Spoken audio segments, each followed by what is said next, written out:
¿Sabías que la mitad del nitrato y la urea que aplicamos se pierde y no llega al cultivo y por tanto solo sirve para contaminar? ¿No sería más rentable para todos que tuviésemos un nitrógeno más eficiente?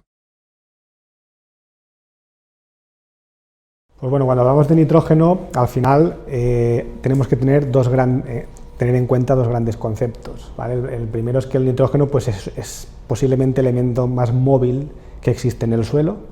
Eso hace que se pierda con mucha facilidad por diferentes procesos. Por ejemplo, pues, pueden ser procesos de lavado de nitrato o procesos de volatilización de amoníaco o procesos de desnitrificación, que se generan óxidos de nitrógeno. Con lo cual, el primer punto importante cuando hablamos de nitrógeno es retener ese nitrógeno en el ecosistema. O sea, es tan sencillo como que no se vaya, ¿vale? Una vez hemos conseguido, o si podemos conseguir que este elemento esté estable en el suelo, el segundo punto que tenemos que abordar es la eficiencia nutricional de ese nitrógeno. Es decir, qué apetencia tiene un cultivo determinado por recoger ese nitrógeno que está en ese suelo.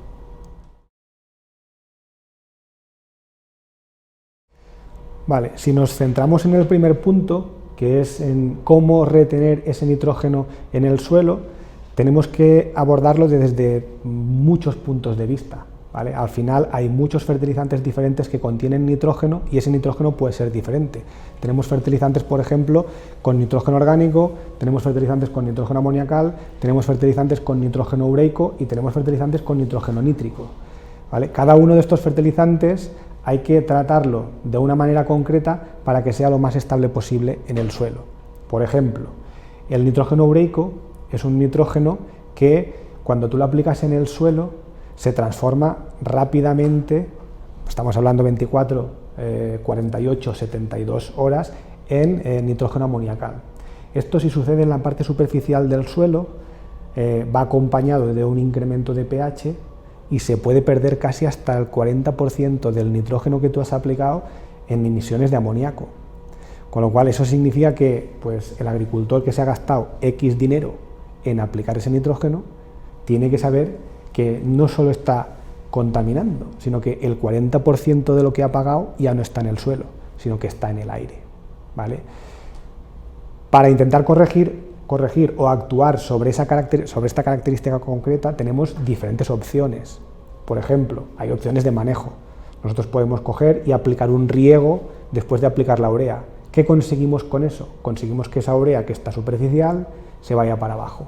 El proceso de transformación es igualmente rápido, pero no es lo mismo que se transforme en la parte superficial que se transforme en la parte profunda del suelo, donde ese amoníaco se transforma en amonio y se queda retenido. Otra opción sería, por ejemplo, enterrar la urea después de aplicarla. Pero si nosotros no queremos realizar o no podemos realizar ningún manejo después de la aplicación de ese nitrogenado, tenemos que actuar a través de otras estrategias. Otra estrategia es la utilización, por ejemplo, de inhibidores de la ureasa. ¿Qué conseguimos aplicando un inhibidor de ureasa juntamente con la urea? Lo que conseguimos es que ese proceso de transformación de urea en amoníaco sea mucho más lento, que tarde entre una semana y 15 días en darse. De tal forma que le estamos dando tiempo a la urea para que se meta dentro del suelo. Y cuando se da el proceso de transformación a la semana o a los 15 días, esa urea ya está profunda y ese amoníaco se queda retenido y no se pierde por volatilización. Pues al final el amoníaco se retiene en el complejo arcillo-húmico, en la capacidad de intercambio catiónico que tiene ese suelo. El amoníaco como gas no tiene carga, pero el amonio tiene una carga positiva, así que como cualquier ion positivo se queda retenido en la materia orgánica del suelo.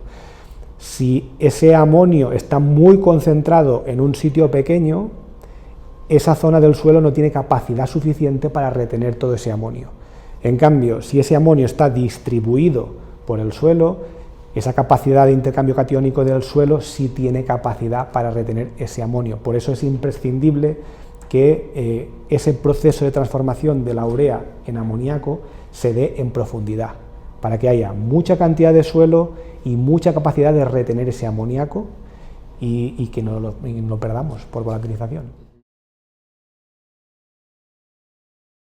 El amoníaco como tal puede ser absorbido por la planta, con lo cual en el momento en que tenemos incluso la urea se puede absorber por la planta. Las plantas en realidad tienen ureasas que son capaces de transformar esa urea en amoníaco.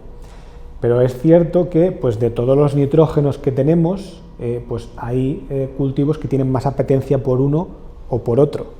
Entonces, si ya vamos al segundo punto, si hemos conseguido que ese nitrógeno que nosotros aplicamos al suelo se quede en el suelo, el segundo punto que tenemos que conseguir es que ese cultivo tenga apetencia por ese nitrógeno.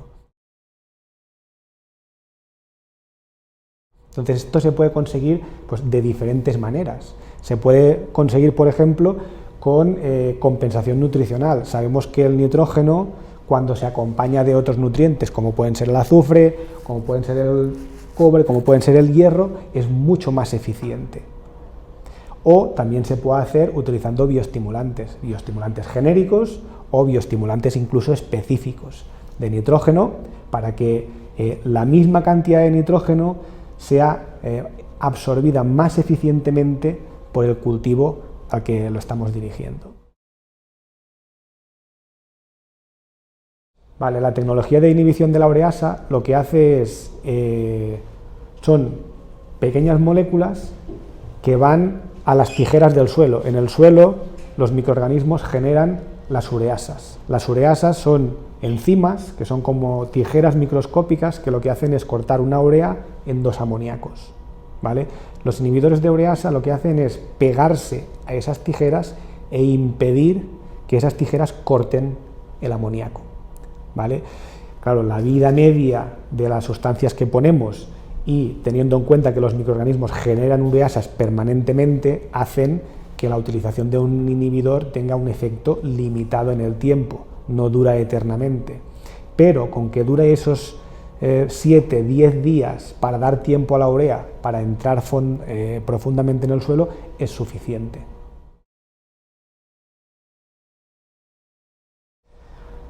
A ver, el punto crítico de un inhibidor de ureasa es básicamente el suelo. Tenemos que pensar que los suelos son muy diferentes. Hay suelos que tienen mucha ureasa, hay suelos que tienen poca ureasa.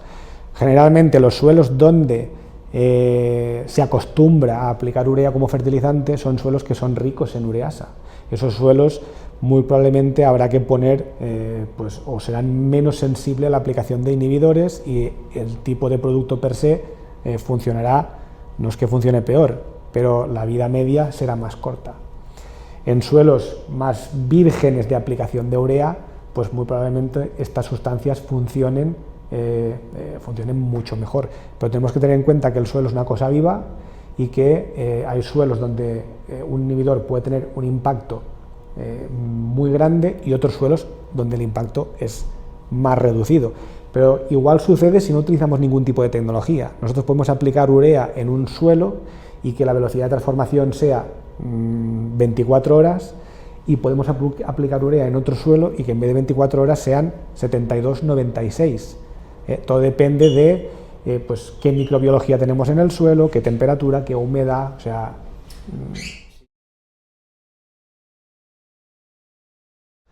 A ver, esta tecnología al final no es es una herramienta más que tenemos para incorporar en los fertilizantes nitrogenados y va a ser tan vital como las otras herramientas que podemos poner en los fertilizantes. Tenemos que pensar que yo puedo mantener un nitrógeno en el suelo estable perfectamente, pero si el coeficiente de uso de ese nitrógeno es bajo, al final lo único que estamos haciendo es aplazando la pérdida. Yo puedo mantener un suelo con una alta cantidad de nitrógeno utilizando inhibidores de la ureasa, inhibidores de la nitrificación, pero si el cultivo no coge ese nitrógeno se queda allí y se perderá más tarde.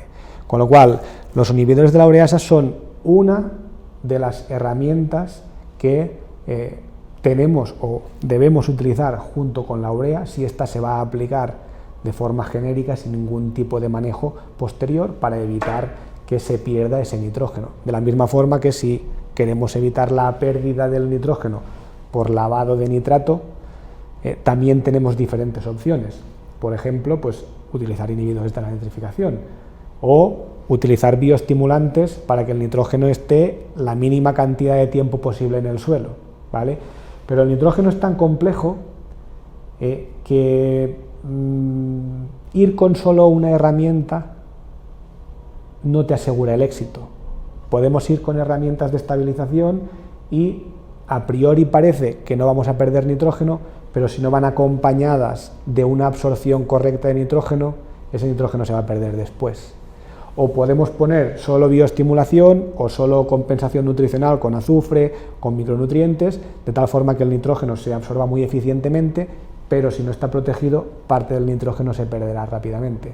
Con lo cual, cuando estamos hablando de nitrógeno, es imprescindible ser capaces de mezclar estas tecnologías.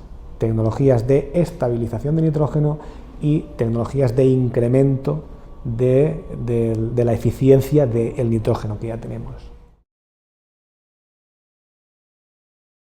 El nitrógeno, y esto se ha visto con el tema de la guerra de Ucrania, está muy ligado hoy en día al gas natural, y que cuando ha habido problemas de gas natural ha habido problemas de nitrógeno, con lo cual ya no nos conviene solo desde el punto de vista de contaminación, sino desde el punto de vista de la eficiencia del uso del nitrógeno que se está generando. La producción de nitrógeno es altamente contaminante. Se tiene que quemar mucho gas natural para hacer una tonelada de nitrógeno amoniacal, con lo cual tiene que ser moralmente obligatorio que ese nitrógeno se utilice de una forma correcta. No puede ser que perdamos el 40% de ese nitrógeno con lo que ha costado de producir. Pero sí que existen diferentes tecnologías que están basadas en conceptos de exudación radicular, ¿vale?, para potenciar la eficiencia de determinados nutrientes. Nosotros, como Fertinagro, por ejemplo, tenemos tecnología PLB, que es tecnología de potenciación de fósforo, con bioestimulantes específicos de fósforo, tecnología NLB, que es potenciación de nitrógeno, tecnología KLB.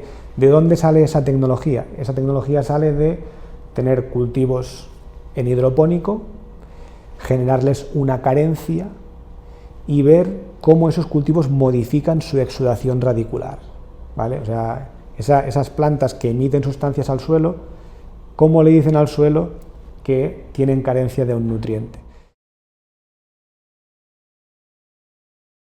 Vale, pues al final tenemos que tener en cuenta que no solo se produce urea de forma sintética. La mayoría de animales en las deyecciones eliminan urea.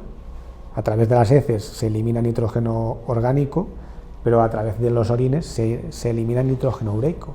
Y ese nitrógeno ureico se transforma rápidamente en nitrógeno amoniacal, con un incremento del pH y con una emisión de amoníaco.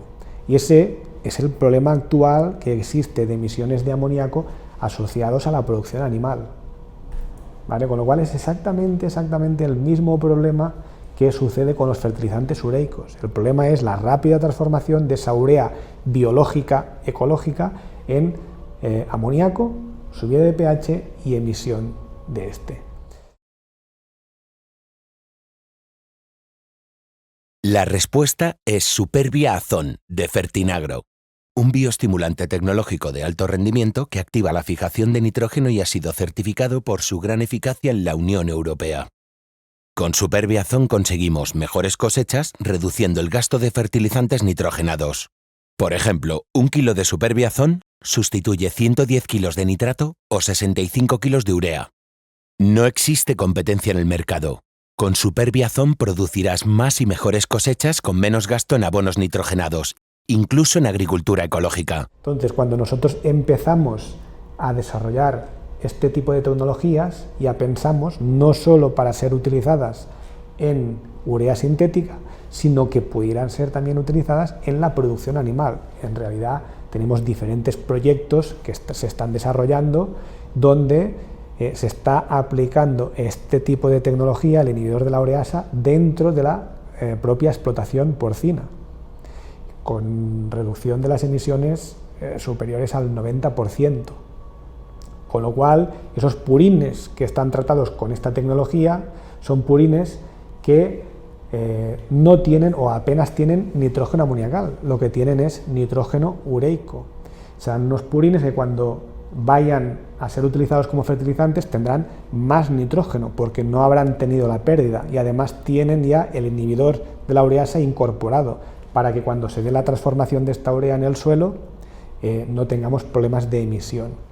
Con lo cual, el objetivo inicial cuando se empezaron a desarrollar este tipo de estrategias para diseño de nuevas herramientas ya se vio desde un punto de vista global y para poder ser también utilizado en este tipo de instalaciones. Tenemos que pensar que al final, o el concepto que nosotros tenemos como empresa de la producción de fertilizantes es no solo dar la unidad nutricional, sino darla en la mejor condición para que ésta sea absorbida por el cultivo. Y esto es, a nivel de cualquier fertilizante, es sencillo. Yo cojo la materia prima, que son los NPK o los nutricionales, y le pongo la tecnología, hago un fertilizante y vendo ese fertilizante. Pero claro, hay materias primas que son potencialmente útiles, pero que no las puedo traer a la fábrica. Por ejemplo, los purines son eminentemente agua. No tiene ningún sentido que yo me traiga los purines a la fábrica, los haga un fertilizante eficiente y los devuelva. Lo que sí se puede hacer es hacer el paso contrario. Al final, la tecnología de estabilización y bioestimulación se tiene que diseñar como para cualquier fertilizante, pero en vez de traer el purín a la fábrica, lo que vamos a hacer es llevar la tecnología a la granja. De esta forma, la tecnología de inhibición de ureasa la llevamos a la granja, incluso tecnologías específicas de bioestimulación de purines también se llevan a la granja para aplicarlas a los purines. La biológica de nitrógeno la llevan a cabo determinados microorganismos, ¿vale?, que son capaces de, mediante el consumo de energía biológica, coger nitrógeno ambiental y transformarlo en nitrógeno útil para el cultivo. Entonces, esto es una cosa que se está poniendo bastante de moda hoy en día, pues porque al final es una forma de aportar nitrógeno a un cultivo sin aportar nitrógeno. Pero claro, hay que ponerse en la piel de ese microorganismo que yo voy a poner en un sitio para que fije nitrógeno, ¿vale? Y hay que ponerse realmente en su piel para entender lo que le va a pasar.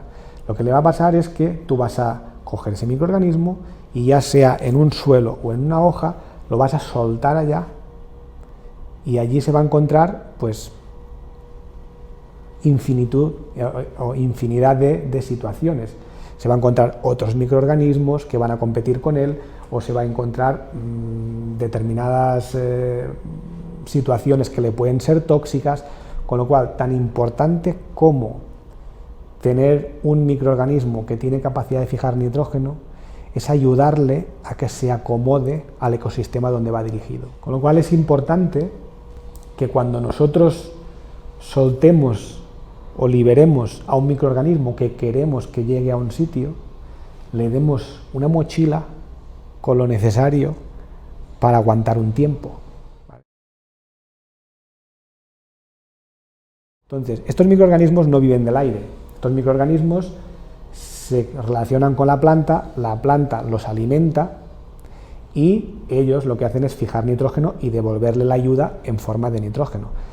Pero primero tienen que conocerse, tienen que establecer la relación, la planta tiene que reconocerlo y tiene que empezar a alimentarlo. Eso requiere un tiempo determinado que no podemos dejar al microorganismo solo, porque si lo dejamos solo está en competencia con muchísimos otros microorganismos que están viviendo en ese ecosistema o con infinidad de circunstancias que lo que pueden hacer es eliminar al microorganismo.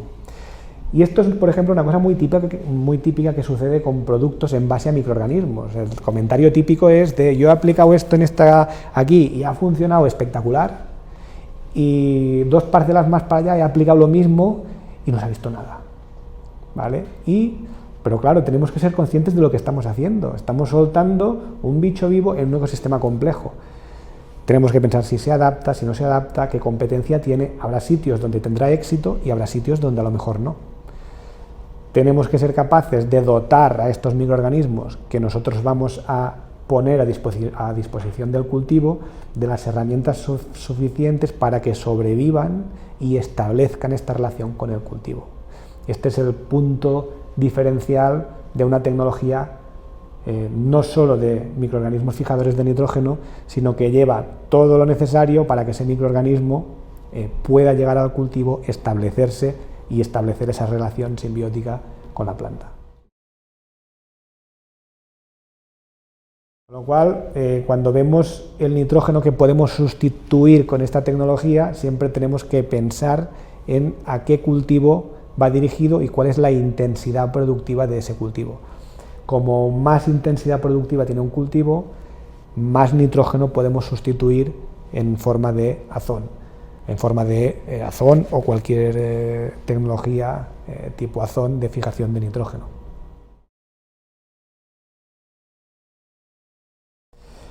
Vale, pues al final, teniendo en cuenta cómo se comporta este tipo de tecnología, lo que tenemos que tener claro es que esta tecnología se tiene que aplicar cuando el árbol está activo, porque es el árbol el que tiene que alimentar al microorganismo. Nosotros solo le damos lo necesario para que sobreviva hasta que establezca esa relación. Con lo cual, el momento óptimo de aplicación sería ese momento en que el árbol empieza a mover, empieza a generar esa biomasa.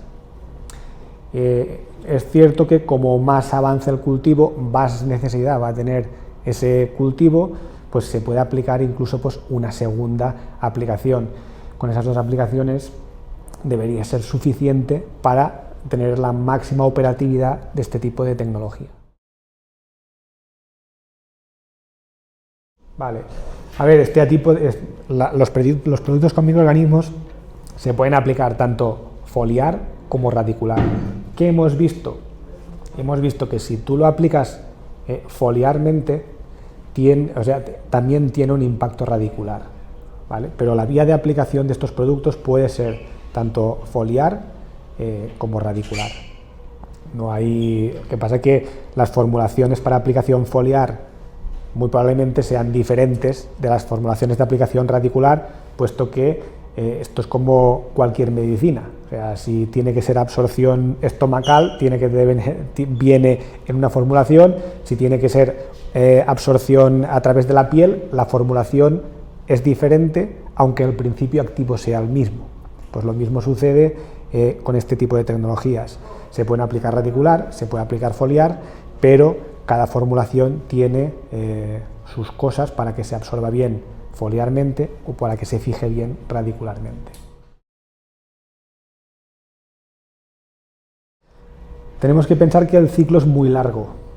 Entonces, lo normal es que estos microorganismos, una vez ha pasado el ciclo vegetativo, la planta deja de generar biomasa. Cuando llega el momento frío, el árbol se para, deja de generar biomasa y deja de alimentar a esos microorganismos. Entonces, lo lógico es que la cantidad de esos microorganismos activos que tú tenías caiga mucho durante ese periodo en el que el árbol está parado. ¿Qué sucede? Cuando el árbol vuelve a arrancar, es como si hubieras hecho una tabula rasa. A lo mejor el microorganismo no ha desaparecido, pero está en igualdad de condiciones que todos los microorganismos del suelo. ¿Cuál va a ser el dominante a medida que el árbol empiece a alimentar el suelo? No lo conocemos, con lo cual es recomendable hacer la aplicación anualmente.